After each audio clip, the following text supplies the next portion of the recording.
Bienvenue sur la 17e question de la série. Ici, nous allons voir les méthodes synchronisées avec le mot-clé synchronized ainsi que la classe thread. Voyons la question. Que se passe-t-il si une méthode synchronisée est appelée simultanément par deux threads? Donc, thread ici, ça veut dire un processus en cours d'exécution.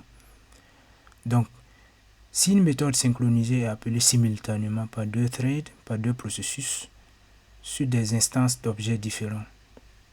Donc, soit une première proposition, seulement un thread à la fois accédera à la méthode. Deuxième proposition, les deux threads pourront accéder à la méthode en même temps. Troisième proposition, aucun thread ne pourra accéder à la méthode et une exception sera générée. Quelle est la bonne réponse ici? Donc, réfléchissons un peu. La réponse est tout simplement la deuxième proposition. Donc, les deux threads pourront accéder à la méthode en même temps. Donc, synchroniser, ça veut dire que en même temps. Donc, ça veut dire que plusieurs processus peuvent accéder à la méthode en même temps. Maintenant, démonstration sur Eclipse.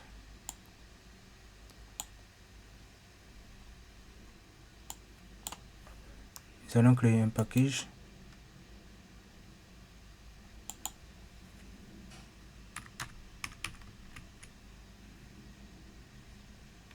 Créons une classe.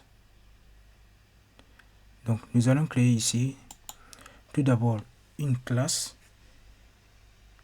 qui va contenir la méthode synchronisée. Nous allons nommer myObject. Donc, cette classe ne va pas contenir une méthode main. Donc,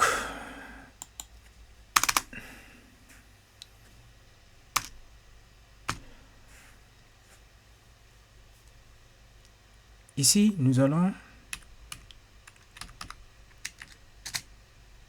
définir notre méthode synchronisée.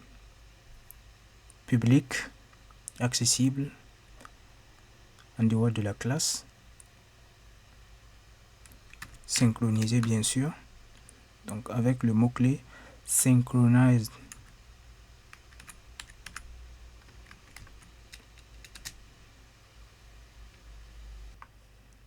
Synchronized. Donc, le type de retour, c'est void, car la méthode ne va pas retourner une valeur. Donc, le nom de la méthode, synchronized method. Donc, la méthode ne va pas prendre de paramètres, puisqu'on n'en a pas besoin. Et le contenu de la méthode, c'est que nous allons afficher un message lorsque le processus est entré dans la méthode. Et lorsque le processus sort de la méthode, nous allons afficher un message pour dire que le processus sort de la méthode. On va afficher un message, CTRL espace, sysout. Ensuite, donc, nous allons récupérer le nom du processus en cours d'exécution. Donc, thread.current thread.getName.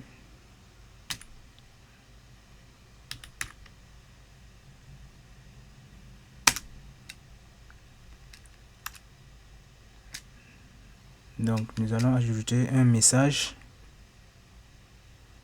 qui va dire que entrer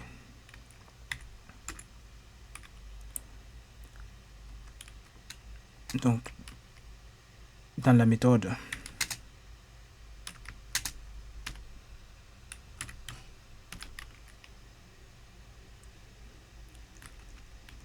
Entrer dans la méthode. Nous allons prendre ça pour la sortie de la méthode aussi. Ensuite, lorsque le premier processus entre dans la méthode, nous allons arrêter pendant 1 seconde, le temps que le deuxième processus entre aussi dans la méthode. Ça va nous permettre de savoir est-ce que lorsque le premier processus n'a pas fini de s'exécuter, est-ce que le deuxième peut entrer dans la méthode. Donc pour ce faire, nous allons faire un try.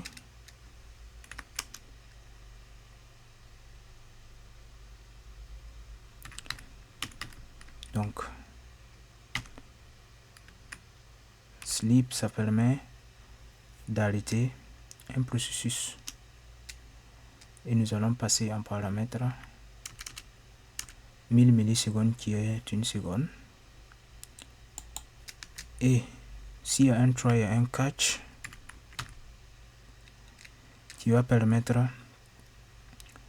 de vérifier est-ce qu'il n'y a pas une interruption intempestive.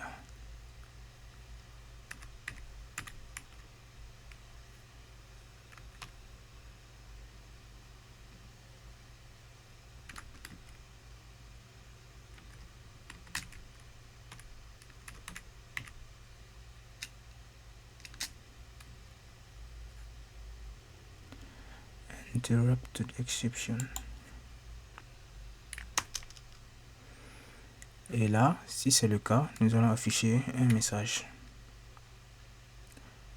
Le message sera print structures. Ouais.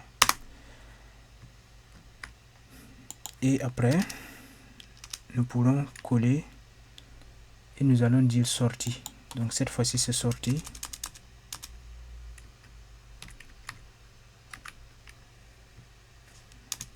Sortie de la méthode. Maintenant, nous allons créer une classe main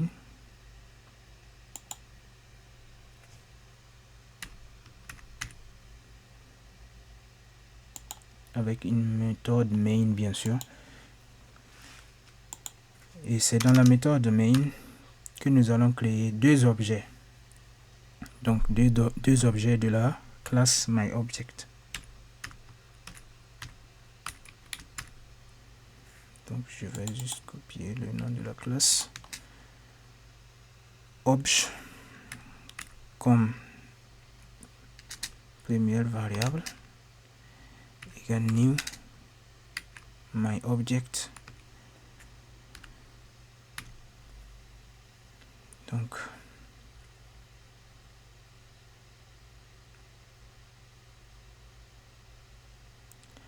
ouais, donc il y a le nom de la classe n'a pas été bien respecté, donc on peut simplement le modifier ici. Refactor rename myObject. Donc et voilà, on est bon. Donc ça c'est l'objet 2.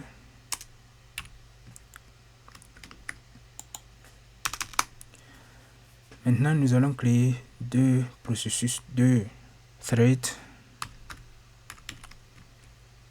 Thread 1 égale new thread. Et nous allons passer en paramètre tout d'abord une expression lambda.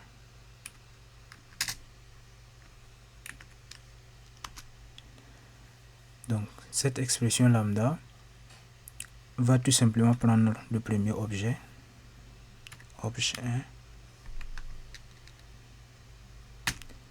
et appeler la méthode synchronisée.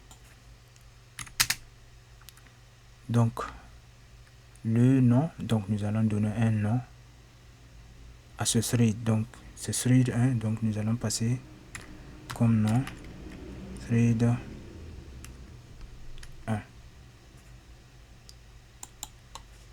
Donc c'est un constructeur que nous utilisons là.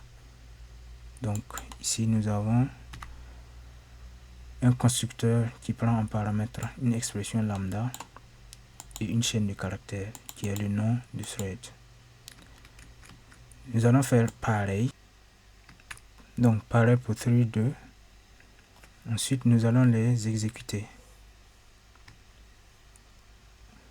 Donc,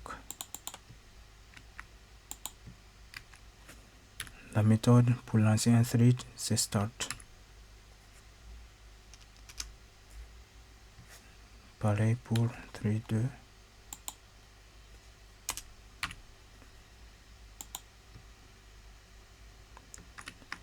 Lançons.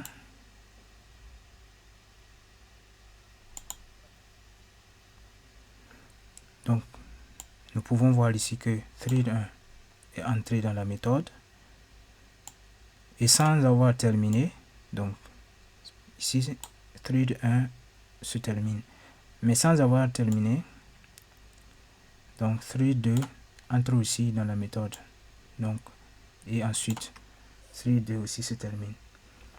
Donc, c'est la démonstration à la réponse. Donc, deux objets peuvent appeler une méthode synchronisée à la fois. Merci, on se donne rendez-vous sur la prochaine question.